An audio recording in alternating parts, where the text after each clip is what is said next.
Hello everyone. Today I wanted to share these two 1800s whale oil lamps. This is a very old form of lighting that is not seen very often in today's age, and I just wanted to take a moment to discuss these.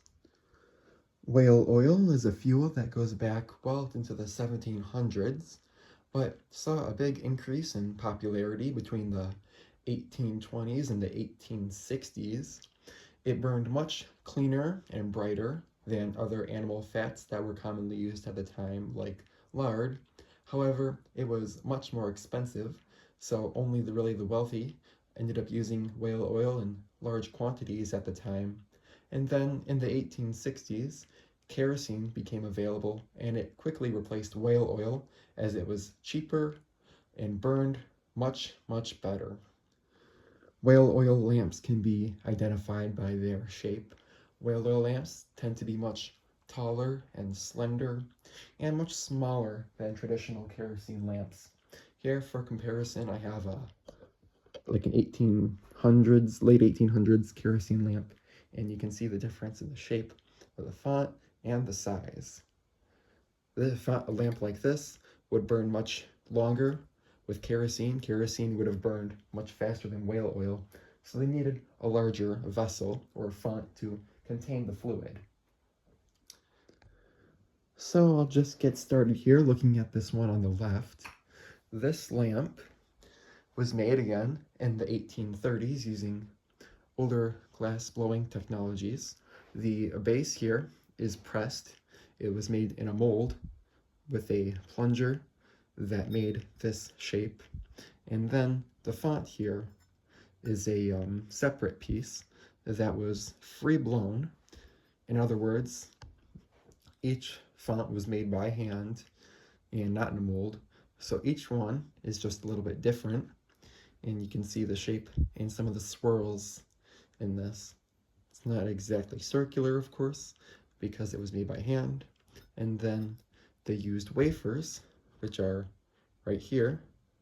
This is what connected the two pieces of glass together. So this piece was made separate, this piece was made separate, and then they made this piece here called a wafer, and they heated it up till it was soft, and then they pressed these two pieces together almost like glue. And you can see here how it melted.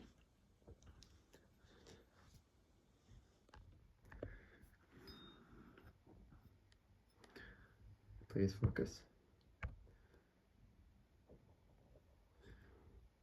So each lamp here made in this era was all unique because they were made by hand.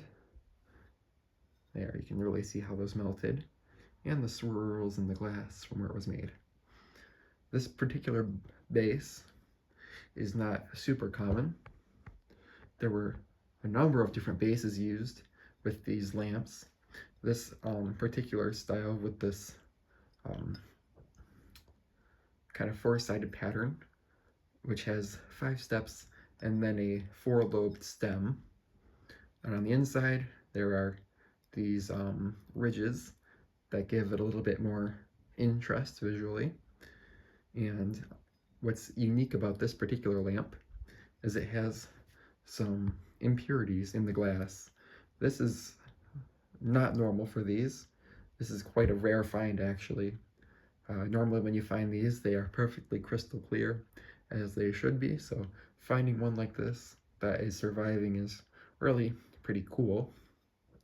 And when you look on the inside, you'll see the remaining, maybe, some broken glass here from a pontil, a spider pontil, which was a metal rod with 4 points on it that connected to this, and this is how they manipulated the glass. They would have had a large rod here coming out that allowed them to, of course, heat this and manipulate it, and then when they were done, they broke that off, and it left these scars on the bottom of the glass. So this era of whale oil lamp uses what's called a drop-in burner. Here is the burner.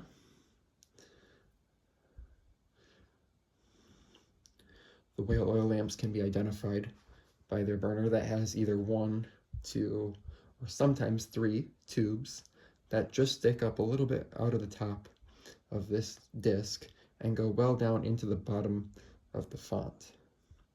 This one has 2 tubes, which is probably the most common. It has these holes here, which are used to pick the wick with a pickwick to adjust the height of the flame. And this one is a cork burner. I added this cork myself. Cork was not present when I got it, so this just fits in here like a bottle stopper.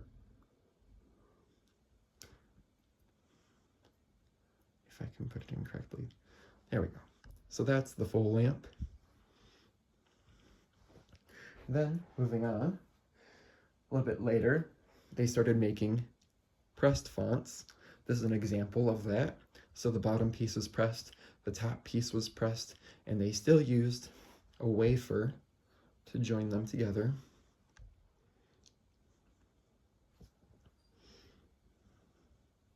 This one is a very nice diamond pattern, and it is quite large.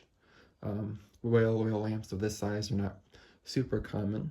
However, this lamp is later, and there were other fuels available at the time.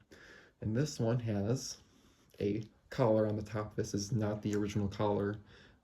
It's been replaced at some point. And then the whale oil burner, which this is not an old burner. This is a new burner, but it's the same thing. Focus. That's the same thing, just modern. So lamps like these with the collar that's screwed on, originally they used pewter collars and then they went to brass collars.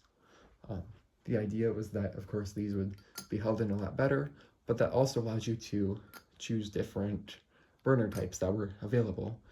This particular lamp may have come with a camphene or maybe a fluid burner, and those are a little bit different. Those don't protrude into the font at all. They have usually two tubes that come out at an angle quite far above the top of the burner, and they don't protrude at all, and those are used with a much more volatile fuel. Burning fluid was a mixture of turpentine and alcohol, and there was also camphene, which was just turpentine, I believe. And those fuels were used with a different burner.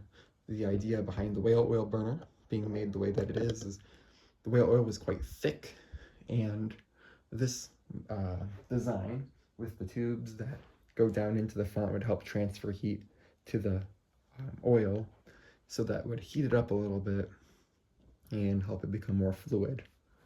So those are my 2 lamps.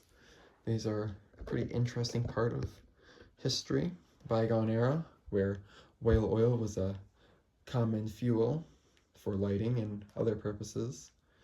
So I don't really have anything else to say about these lamps. Hope you guys have enjoyed this video. Thanks for watching, and bye for now.